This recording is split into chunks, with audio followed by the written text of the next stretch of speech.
Hello guys, मैं आपका जैसे तो जस्ट मैं अभी खेत में आया। तो अभी खेत में भाड़ा लेके जा रहा है। रोज़ का जो काम है वो करने वाला है। रोज़ अपने को भाड़ा लेके जाना पड़ता है कि तो अभी मैं 5 बजे अभी खेत में आया। कहने की ये बात है मेरे भाई कि आज मेरे मम्मी ने बोला, कभी मेरे मम्मी ने ऐसा नहीं बोला मेरे को कि काम पे जाने का त्रास आता ऐसा आता।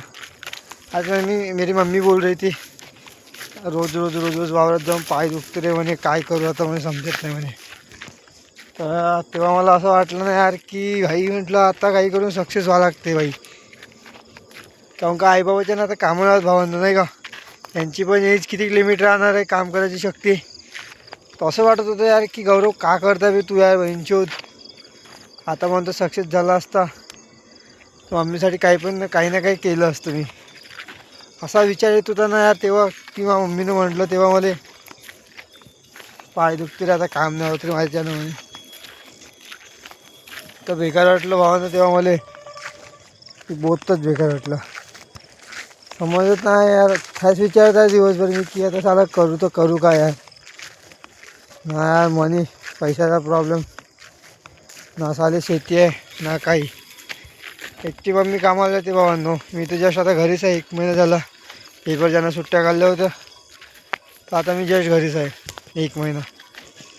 आता जो 300 रुपये खर्च लागत आहे ते मग मम्मीच देते। रोजच्या 300 रुपये खर्च येत आहे कॉलेजला जायचा। हा विचार येते की काय वहिंचोत का करतो लाईफमध्ये म्हणून। भावना काही नसलं तरी चालते, पैसा बहुत इम्पॉर्टंट आहे लाईफमध्ये। मागच्या ब्लॉगमध्ये पण सांगितलं होतं।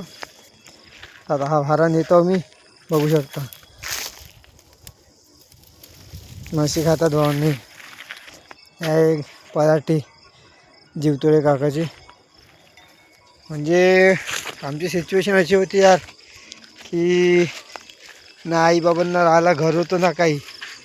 ते माझ्या बाबाची आई आहे, तिने माझ्या बाबाला लहानपणी सोडून दिलं। म्हणजे सीन काय झाला माझ्या आजीचा, आजीनं आप्पाजी जे होते आई बाबाचे, तर आप्पाजीनं पण दुसरं लग्न केलं, आजीनं पण दुसरं लग्न केलं। तर काय झालं, जे बाबा होते माझे, तर मग आप्पाजीने दुसरं लग्न केलं, तर मग आप्पाजी दुसऱ्या आजीकडे गेले, आजीने दुसरं लग्न केलं तर ते दुसऱ्या आप्पाजीकडे गेले। तर मग बाबा असेच राहिले। तर सीन असं आहे की लहानपणीपासून बाबाले मग आजीनं टाकून दिलं, तर मग बाबांनी दुसऱ्याच्या घरी दिवस काढले। तर इतके भयंकर दिवस होते ना भावानं ते, की 5-7 वर्षाचा जो मुलगा राहते ना, त्या वयामध्ये माझ्या बाबाच्या हाताने कामं करून घेतली लोकांनी। वावरातले कोणचे ढोराईकर जाई वावरातले कामं करून घेतले। धड जेवायला नव्हतं भेटत म्हणे बाबा। ज्या गोष्टी सांगते ना बाबा त्या, तसं बेकार वाटते की साला इंचोद आपली जिंदगी तर बहुत चांगली आहे यार। जस्ट आपल्याला खायला तर भेटत आहे यार, हा विचार करतो पाणी येत आहे डोळ्यांना भाऊ, पाहू शकता सांगत आहे तर मी। लोकांना मिजास येतात घरी भेटते तर खायला नाही का। आई बाबांना असे बेकार दिवस काढले ना, सांगू नाही शकत भाऊ। दुसऱ्याच्या घरी म्हणजे काम करून, शेतातले काम करून घेतलं, साऱ्या गोष्टी करून घेतले, काहीच नाही भेटलं। स्वतःच्या पायावर बाबाने घर घेतलं। मम्मीचे पण तसंच आहे बाबांनो। मामा वगैरे नाही मला, मोठे आहे। सांगायचं उद्दिष्ट एवढंच होतं की तुम्ही जे जीवन जगत आहे मित्रांनो, ते बहुत चांगलं आहे ह्या जमान्यात।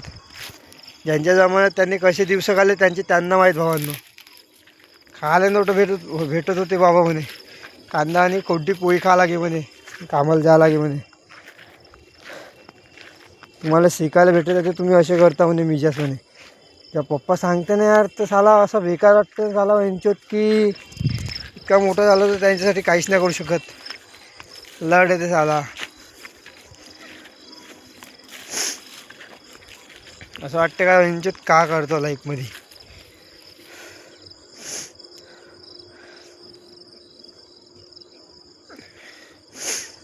असा सीन आहे। तर भावांना एवढंच म्हणण्याचं उद्दिष्ट आहे की तुम्हाला भेटत आहे, तुम्ही जेवण वगैरे आणि चांगली सोय आहे तुम्हाला राहायची, अभ्यास करायला शिक्षण भेटत आहे शिक्षण करा। कोणाकोणाला शिक्षण नाही भेटत रे भावांनो। आई बाबा तर म्हणते चांगला शिक तू म्हणते, आम्ही जे दिवस काढले तसे तू दिवस नको काढू दुसऱ्याच्या घरी म्हणते.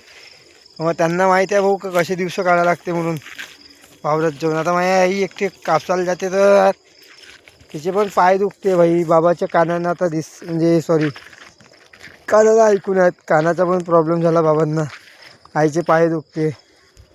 म्हणजे असं बेकार वाटतं झाला का यांच्यासाठी मी काहीच नाही करू शकत. जिवंत असून काय करतो त्यासाठी काहीच नाही. बहुत बेकार वाटते.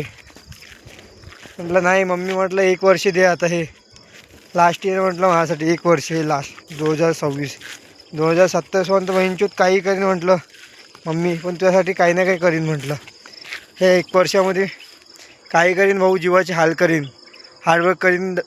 का म्हणते 12 घंटे ड्युटी करायचे, 24 घंटे ड्युटी करीन महिनचूत, पण त्यांना सुखी ठेवून. एवढंच आपलं म्हणणं आहे बस. आता तर आपण ठरवलं आहे. बाकी काही नाही भेटलं तर भाई जीवनात चालते. मला माझं एकच म्हणणं आहे, उद्दिष्ट आहे की आपले आई बाबा सुखी राहिले ना बस झालं भाई. दुसरं काही नाही पाहिजे आपल्याला जीवनात. असं बोलण्याचं तात्पर्य आहे भाऊ माझ्या. चांगलं वाटलं असेल तर लाईक करा, शेअर करा आणि असाच सपोर्ट राहू द्या भावांनो तुमचा. तर भेटूया उद्याच्या ब्लॉगमध्ये. जय महाराष्ट्र. Thank you so much.